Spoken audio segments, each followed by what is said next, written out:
the machine, when the high standard comes through, we want it to plateau at like 80%.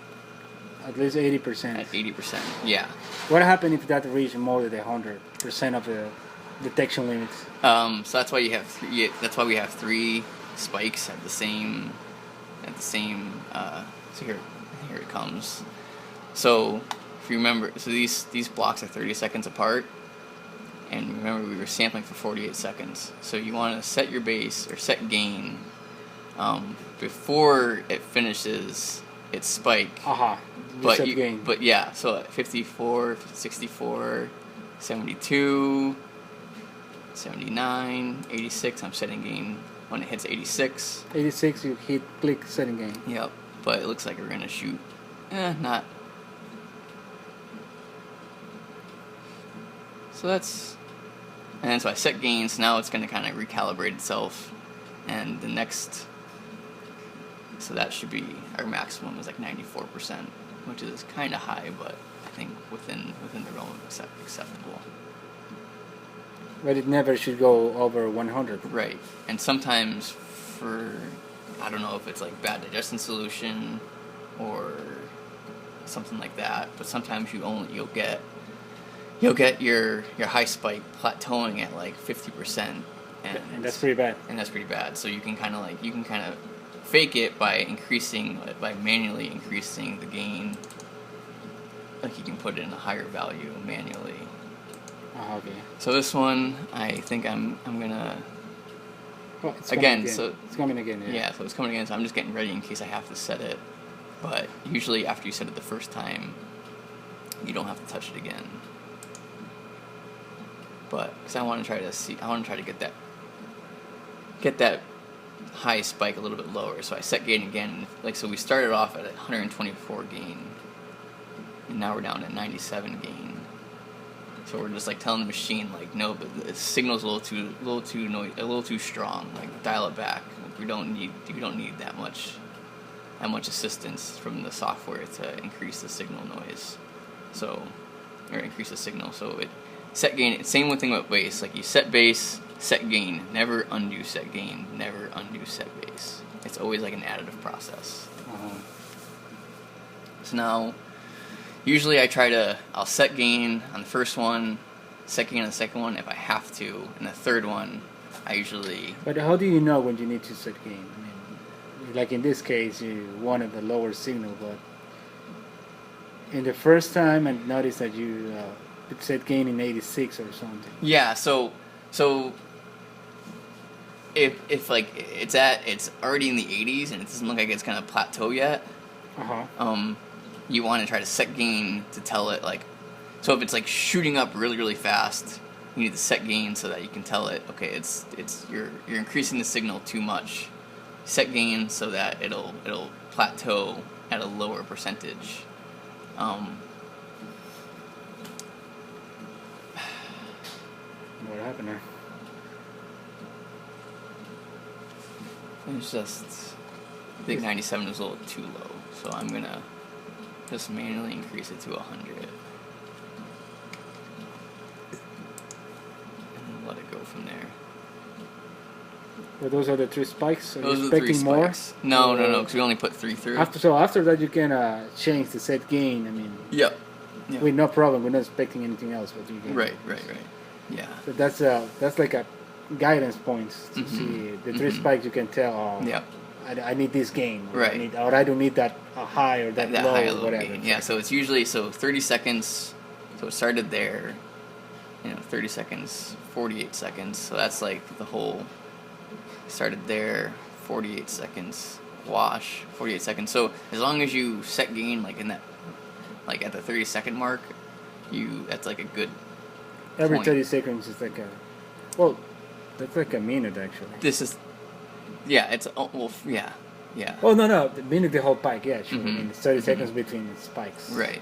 Rising and then lowering another 30 seconds. The whole stuff. Yeah. So phosphorus, it's going to be really consistent. 3, like usually phosphorus is really easy. But no nitrogen. You have to set it the first time, and the second 2 spikes come back exactly the same. The thing you're looking for is pretty consistent peaks throughout the 3 of them. So this one's a little bit lower on the third one, but You know, we're still above 80%. But you can do it. So yeah, so you can do it's it. over Yeah. 80. And So then- below 80, then you cannot go for it. I would send another. You would stop. I would send another spike through, like another like two, either one or probably at least two more spikes. So, say yeah, Okay, but how do you can send more spikes? just like we did. You go to the XY sampler and just do the timing again. Okay. So Perfect. yep, if you have to do more, just come back and then just do it again. But just, yeah. Okay, got it. So after the spikes come through and you're pretty confident that we can your do gain it. is set, Uh-huh. you just wait for a baseline to come back to normal, which it is. I'm just gonna set base one more time, One last time. one last time, Perfect. and then I'm gonna hit run on the software. Find my run that I set up. The one that we prepared last time. And make sure you grab the right one because I did the TP last week. So here's TN for the same dates. Put in your initials for your operator and click OK. And then you're going to see this saying waiting for stable baseline. So I wouldn't walk away from the machine right now until it tells you that baseline was found. Do we need to refill the cup 910, 91 now? Not now. Not now, No. In like probably a half an hour or so, once it runs through once it samples the calibration cup, and like the run has started, like it's starting to actually sample the sample cups in the tray, then you can go back and like sneak in and grab the 910 cup and fill it. Okay. And so then it should be full for the rest of then it'll be good for the rest of the run unless you're Because the rest of the run is good. Okay. Yep. So you're waiting for stable baseline. This should find it in a minute or two.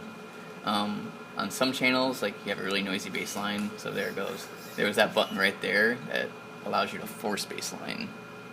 So if you want to just trick the software and say, yes, just do the run. I don't want you to wait for a stable baseline. You can force it. Sometimes alkalinity is a really, really finicky channel that just takes forever to stabilize. And almost always you have to force the baseline because it doesn't. In alkalinity, you can do that with confidence. Because you'll have your other you'll have your four windows up, and you'll watch it. You'll say baseline found, baseline found, baseline found, and alkalinity is the only one where it's not finding baseline. So it won't start the run until it finds baseline for all of them. Yeah, so I'll just force baseline in that one just to start the run. You don't want to take forever. Exactly. Right. So now once baseline's found, it's starting. The run is starting. And technically now is when you can walk away. I would just there's a few more things. So you can walk away now, but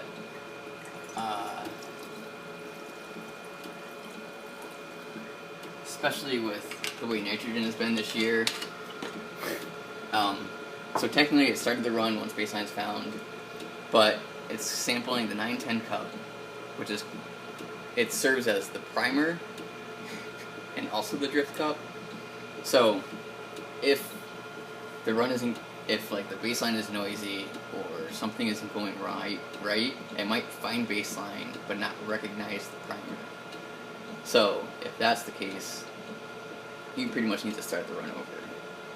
You just like hit stop and try to diagnose it, because it'll keep running, it'll keep sampling everything, but if it doesn't recognize the primer, then it's not recording any of the results. So not doing anything. Not doing anything. You can come back, like you can find baseline, walk away, come back an hour later, and it's like halfway done with the tray, but it didn't recognize the primer, so it was like it didn't, And baseline is always that cup 9 or 10. The 0 cup. So it's when I hit run and I was waiting to find stable baseline, it was sampling out of this, which is the 0. It's 0, and then it found baseline, and then it went over to sample 910, which is the drift primer. So you will know that everything is good if you see that the first sample is on the 0 cup, and then move into the 910. Yeah, so at least it found baseline. It's going to take a few minutes.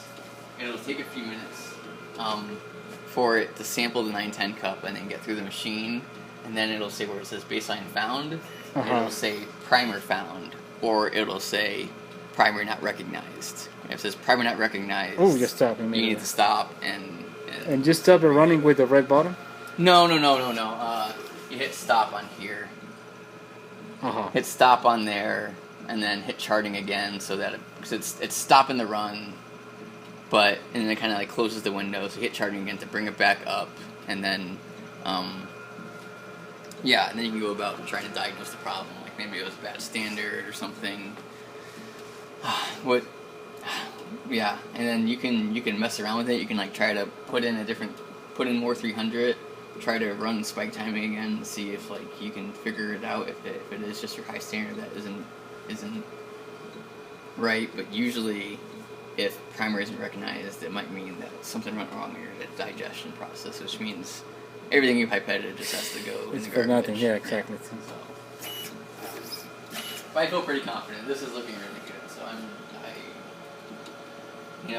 the run might be a crap run, but we'll at least be able to record results because I think it should recognize primer.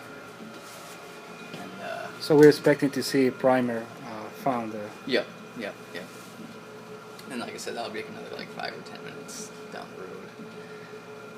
And then once it recognizes primer, it'll sample the rest of the calibration cups, and then where it says baseline found, it'll tell you what your calibration coefficient is for the day, which is like just a linear regression. It's a calculation there. Yeah, so usually if we see anything above 96%, we're really happy, right? 0.96. If it's below that, something your calibrations just weren't. So you cannot walk away until you see the primer found, right? I mean, I won't I'll go do something in the intervening 10 minutes, but I won't like leave the building, like go to class or something. Exactly. But